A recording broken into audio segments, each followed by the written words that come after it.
जयरू मुझे देवराज वेलकम कर my YouTube channel Devraj live vision. आपण मैंने केमती अच्छा मुझे तो भल अच्छे आशा कर ठाकुर मंदिर आपने भल थे भगवान समस्त मंगल करते आसन आज गोटे नवा ब्लॉग आज नवा ब्लॉग आम जा गोटे विशेष सत्संग जा जो विशेष सत्संग देखा आम श्रद्धेय मानस भाईर बहुत सुंदर जाजन मानस भाईर मान जो स्लो मोशन जाजन कि बहुत सुंदर जाजन आसा देखा आपके लगुच निश्चय कमेंट करते जनइबे आ डेरी करें आसन जा देखा श्रद्धेय मानस भाईर बहुत सुंदर जाजन आसन जगार मु रही ठाकुर कहते आम सुई हुई ढुक भी बम हुए बेरा भी कहले छोची मुनरे जेतिकी जगह सेतिकी जगह तू तो हृदय दे। आज मंदिर अनेक गढ़ी उठी यही कार्तिक मास चली जहाँ को आम शास्त्र मोदित धर्मर मास बोली कह जाए किंतु धर्मर प्रकृत परिभाषा आज ना आम जीवन रे अच्छी ना आम चलन भितर अच्छी। मठ मंदिर गिरी कंदरे भ्रमे भ्रमिलु केते चलन हरा चरण पूजा चली अविरते। आज मनीष चलन टाक बाद दे देछि आउ चरण पूजा रे माती जाइछि। एहा फल रे गोटे बढ़िया कथाटे आज जने भाई पठेथिले पढुतली खाइबा पीबा बाण फुटाइबा प्राचुर्य भरा आयोजन रे पूजा किंतु सार्थक हुए ना बिना दिव्य गुणर संसाधन रे।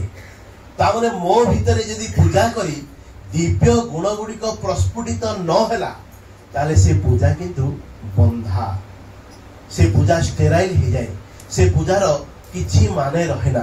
ठाकुर कितने सुंदर कथा कहले बोले ईश्वर तते भल पाती कौन स्वार्थ तहिरे तू भल न पाइले तांकु सकल घिय पाउसरे से दिन भल पाइथिले किए सबरी छोट बेलू जंगल को जाइथिले आउ कोड़ी गोटो गोटो कही जने ऋषि तांको कहिदेले तू ई जो बाटरे कोड़ी गोटोचु दिन आसीबो एई बाटे प्रभु श्री राम आसीबे आउ से जे मर्यादा पुरुषोत्तम तांकर दर्शन भितरे तोर जन्म जन्मांतर कर्मफल कटि जीवो। एई गोटिए कथा एई गोटिए बाणी सबरीर जीवन को परिवर्तन कर देइथला। जौवन चलीगला केते लोक आसी बुझेले ए राम आसीबे नहीं कहीं अपेक्षा करू तू परा देखुनु झीरू बर्तमान तोर जौवन सरीवा आसलानी वृद्ध हेलुणी एबे टिके विश्राम ने एबे टिके घर को फेरी चल जाई नथिले अपेक्षा कर रहितले मो प्रभु आसीबे। आज आम भितर से सबरी भली भल पाइबा नहीं आमे टिके टिके कथारे दोषारोप कर दो ठाकुर कारण ठाकुर को दोष देवाटा आज गोटे कमन माने कम्प्लीमेंट हो जाइए जहाँ जीवन में कौन गोटे घटना घटीगला ए ठाकुर ए दीक्षा नहीं किसी लाभ ना कहीं नहीं। विपदे तुमको जने कहती निष्ठुर विपदे तुमको जने कहती निष्ठुर जानतीनी दुखी पासे थाओ निरंतर निज कृत कर्म फल भोगंती समस्त किए कहे प्रभु तुम्हें लोक दयावंत। प्रकृत रे तांको बुझीबा तांको जीवन रे धरी चलीबा इते सहज कथा नुहे आज्ञा।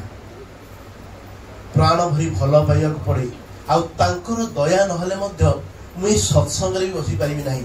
माँ हुए आज अनेक लोक को डाकी थई पारिथिबे किंतु ता भितर कतिपय लोक आज आछंती आ जो माने भी आछंती से माने भल भाव रे जानि रखंतु एई परम पितांकर विशेष दया सेई मानक ऊपर अछि।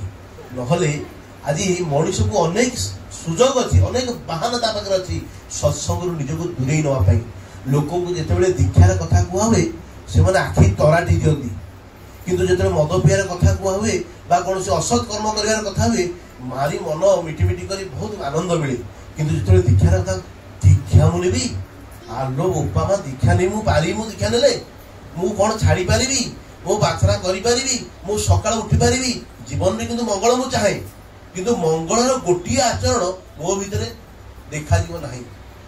यही मसरे जो पर्टिकुलर पंचकरे देखे ब्राह्म मुहूर्तरु हरे कृष्ण से महामंत्र शब्द ध्वनि झंकुरित हुए परिवेश माँ मैंने सका उठी चिता टू आरंभ कर लक्ष्मी पाद टू आरंभ कर जगन्नाथ बलभद्र सुभद्रा मूर्ति टू आरी स्वर्ग को लेशुणी जो चित्र ये समस्त आज देखु आम सत किंतु भूली जाऊ पंचुक परदिन से व्यापार श्री श्री ठाकुर के सुंदर कथा कहले पंचुक परदिन आसे छाड़ खाई किंतु पंचुक परदिन हूँ मार्गशीर मासर प्रथम दिन।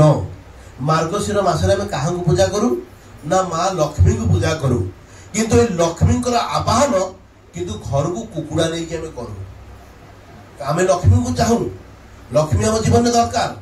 लक्ष्मी न रही मो जीवन अचल हो, लक्ष्मी न रही मु माने स्थाणु हो, मोर कौन प्राचुर्य रहा किंतु लक्ष्मी आवाहन मु करे मो घर को रक्त भिजे की।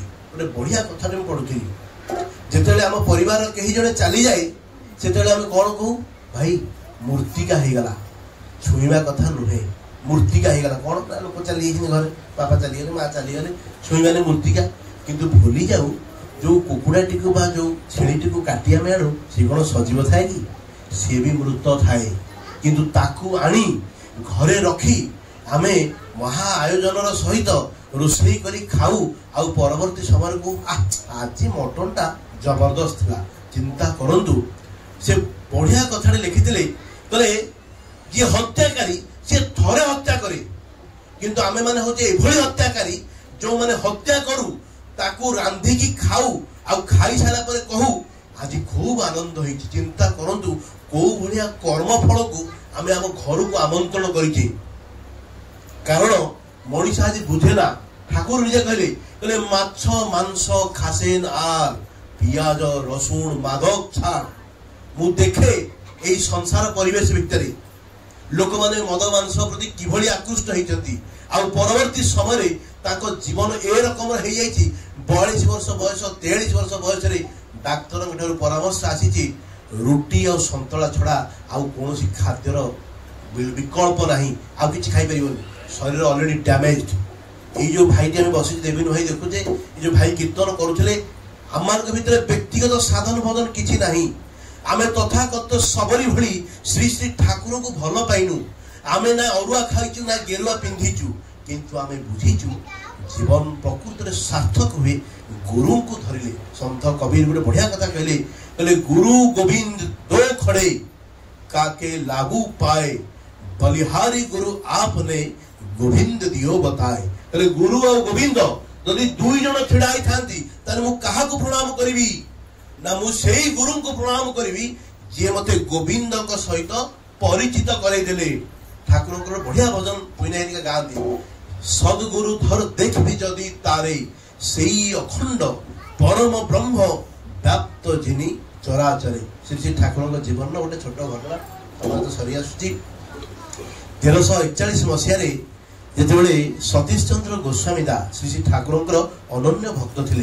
जिते ठाकुर ये बीजमंत्र प्रचार प्रसार आरंभ करना से 12,000 शिष्य थे। सतीश चंद्र गोस्वामी चिंता करूँ सी कौ भाई साधन दीप्त लोक थे। सी ठाकुर को देखी तांकर रूप तांकर चाहणी मुग्ध हो ठाकुर शरणापन्न होती आ निज संगे 12,000 शिष्य ठाकुर शरणापन्न करती। यही सतीश दा जिते ठाकुर कथा को अमान्य करी आश्रम छाड़ी चली जाती। परवर्ती समय जिते बसंत रोग में आक्रांत हो आश्रम को फेरती मृत्यु हुए सी निजे तो चली जाती सत। ठाकुर खूब कांदती कारण प्राणठू भल पाते सतीश दा को। एमती दिन थिला ठाकुर निज पक्षे जड़ाई धरी शोले निज कांध निजे गोड़ लदी शोले। चिंता करूँ कि ठाकुर सहित संपर्क थिला। यही सतीश दा जिते देहत्याग करती परवर्ती समय आश्रम किंतु यही बसंत रोगर प्रादुर्भावटा बढ़ी जाए। शह शह लोग रोग में आक्रांत हो पड़ती। आउ यही भितर आक्रांत होती श्री श्री ठाकुर अनन्य भक्त किशोरी मोहन जहाँ को ठाकुर कीर्तन ऋषि बोली कहते। यही किशोरी मोहन किंतु प्रथम अवस्था कीर्तन ऋषि नथिले।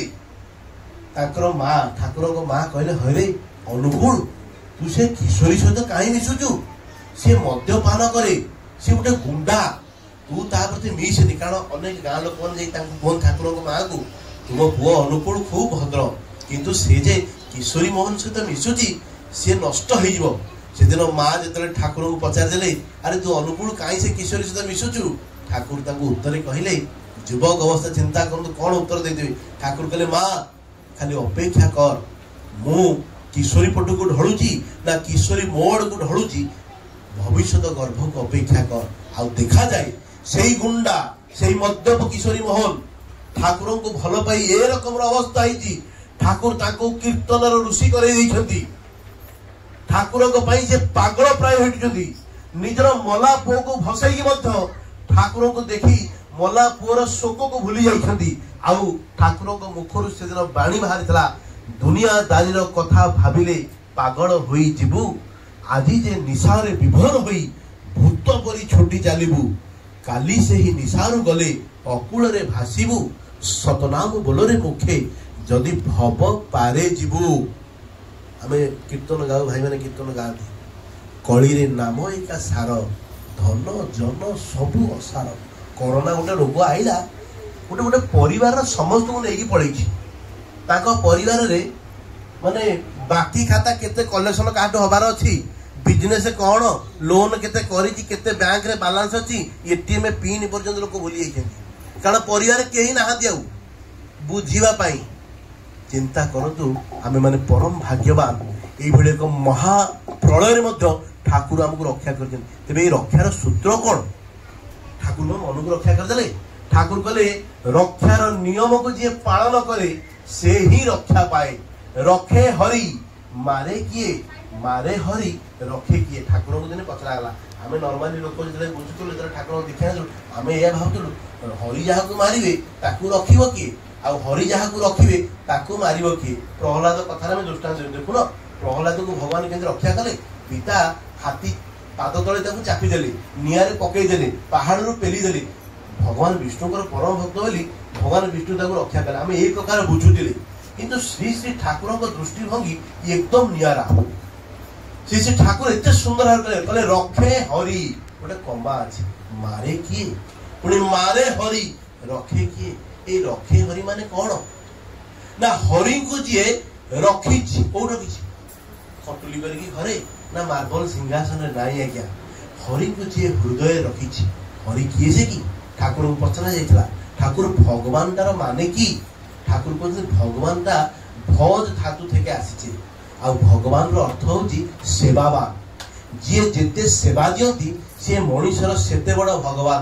ତେଣୁ ମହାଦେବଙ୍କୁ ଦେବାଧିଦେବ ମହାଦେବ କାହିଁ କୁହାଯାଏ? କାରଣ ଏଇ ସଂସାରକୁ ସେବା ଦେବା ପାଇଁ ଯେତେବେଳେ ମନ୍ଥନ ହେଲା ଅସୁର ଆଉ ଦେବତାଙ୍କ ଭିତରେ, ସର୍ବପ୍ରଥମେ ବାହାରିଥିଲା କଣ? ହଳାହଳ ବିଷ।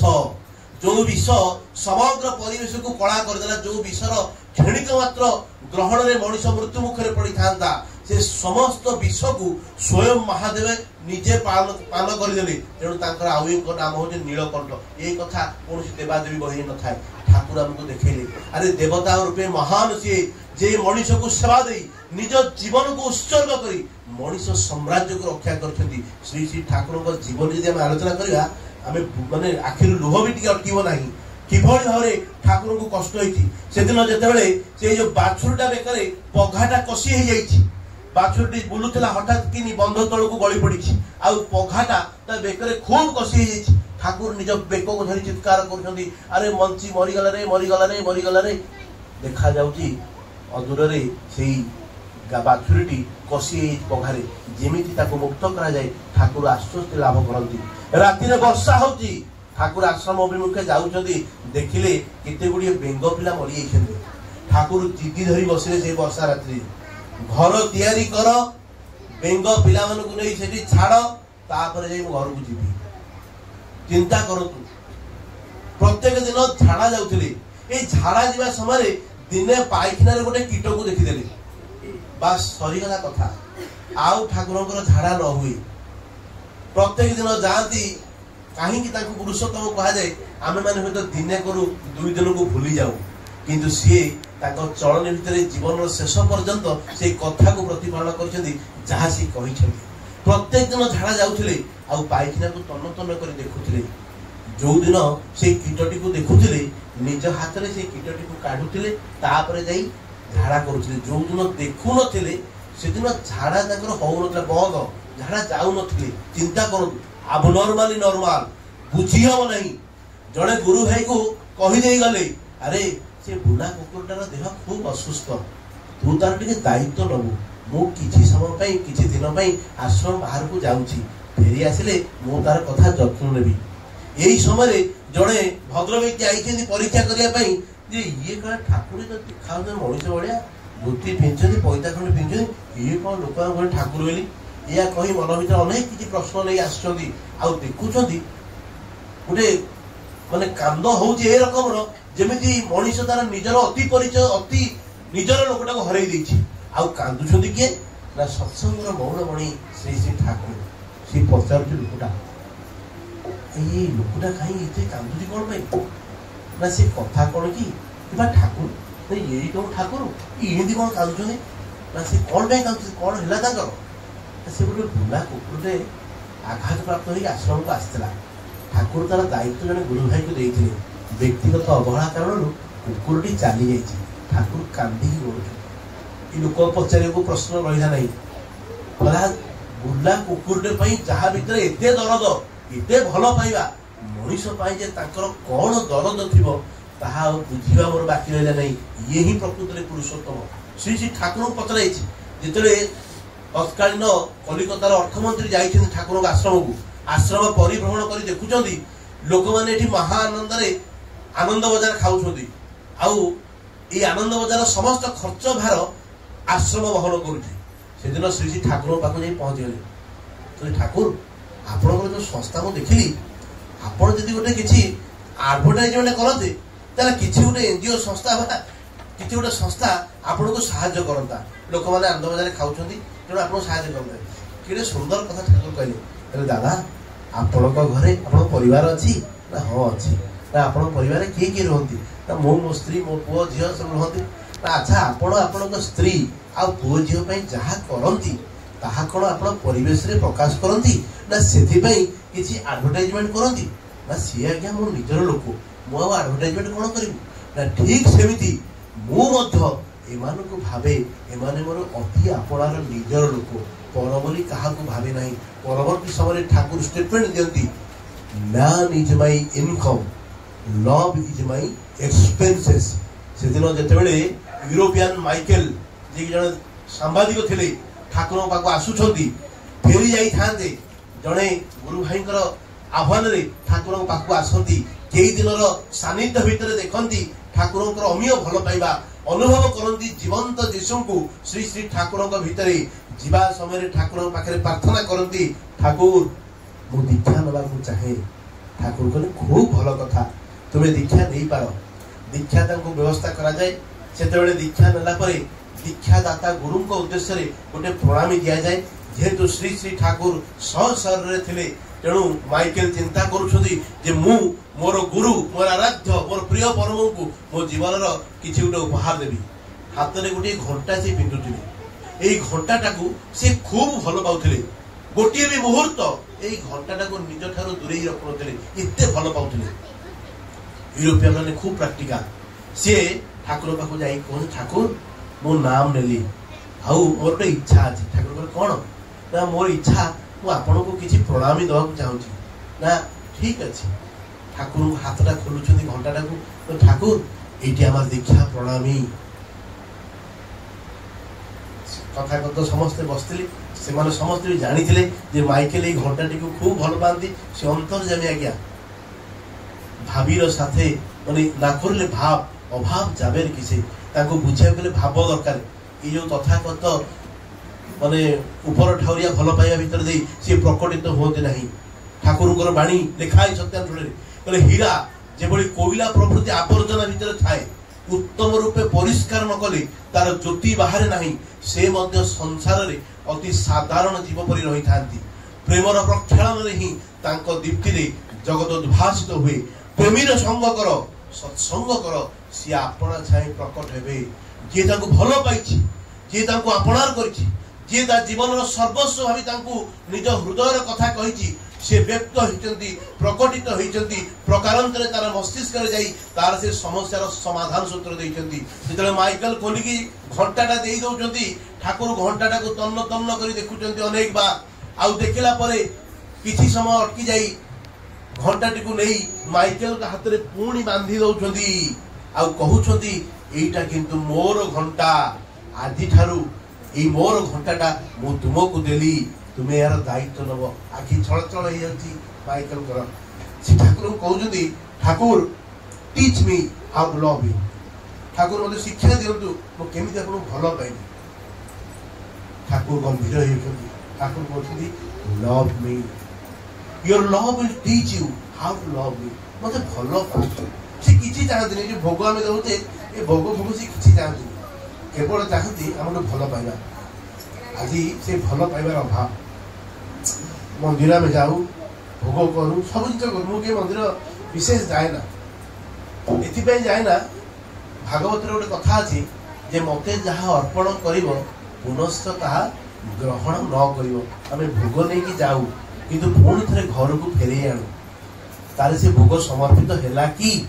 ଶ୍ରୀ ଠାକୁର ଚାହିଁଛନ୍ତି ଭୋଗ କଣ ନା ତୁ ମୋତେ ଭୋଗ ଦେବୁ, ଆଉ ପ୍ରତିଦାନରେ ମୁଁ ତୋର ସବୁ କିଛି କଳୁଷ କାଳିମା ଯେତେ ଜୀବନର ତୁମରି ପରସେ ହୋଇଯାଉ, ତୋ ଜୀବନର ସମସ୍ତ କଳୁଷ କାଳିମାକୁ ମୁଁ ହରଣ କରିନେବି, ତୁ ମୋତେ ଟିକେ ଭଲ ପା, ତୋ ଅନ୍ତରେ ସ୍ଥାନ ଦେ। କେତେ କାନ୍ଦି କାନ୍ଦି ଗଲେ ଠାକୁର, ମାନେ ଷ୍ଟିମର ଘାଟରେ ଅପେକ୍ଷା କରି ରହୁଥିଲେ।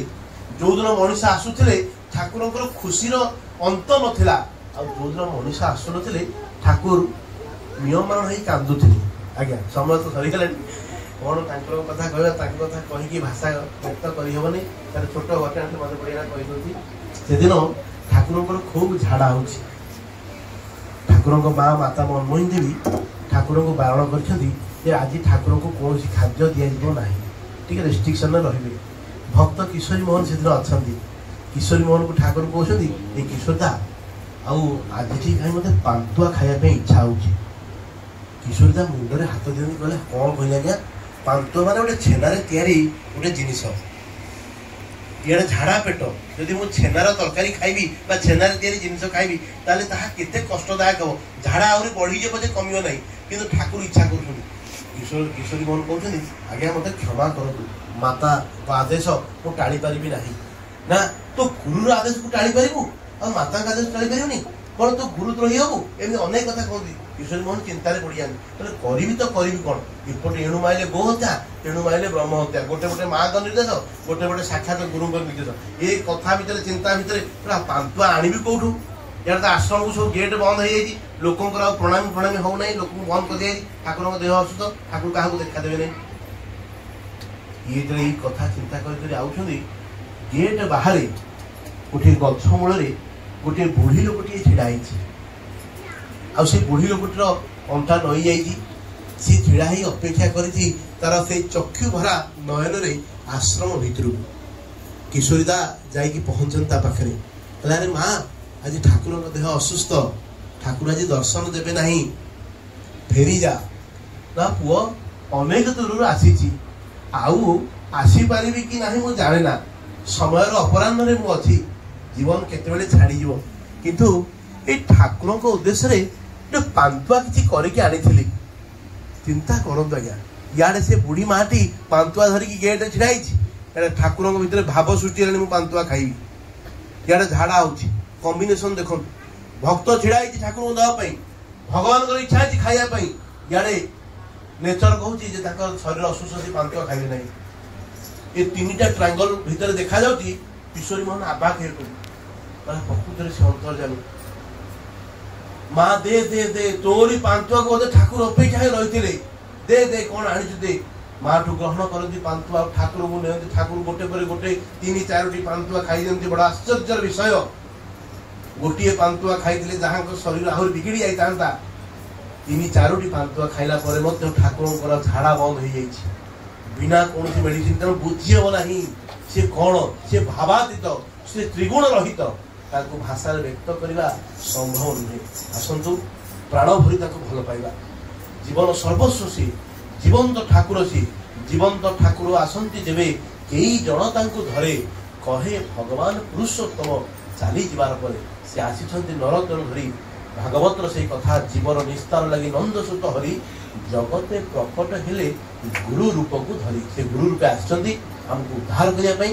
ଆମେମାନେ ତାଙ୍କୁ ସୁଯୋଗ ଦେବା, ଆମ ହୃଦୟକୁ ଖୋଲିବା, ଆଉ ତାଙ୍କୁ ଜୀବନରେ ବରଣ କରିବା। ଜୟ ଗୁରୁ। ଆଜିର ବ୍ଲଗ୍ରେ ତ ଆମେ ଦେଖିଲେ, କିନ୍ତୁ ସଦ୍ୟ ମାନସ ଭାଇଙ୍କର ବହୁତ ସୁନ୍ଦର ଯୋଜନା। ଆପଣଙ୍କୁ କେମିତି ଲାଗିଲା ନିଶ୍ଚୟ କମେଣ୍ଟ କରି ଜଣାଇବେ। ପୁଣି ଦେଖା ହେବ ଗୋଟେ ନୂଆ ବ୍ଲଗ୍ରେ। ରହୁଛି ଆପଣମାନଙ୍କ ଦେବରାଜ। ନମସ୍କାର, ଜୟ ଜଗନ୍ନାଥ।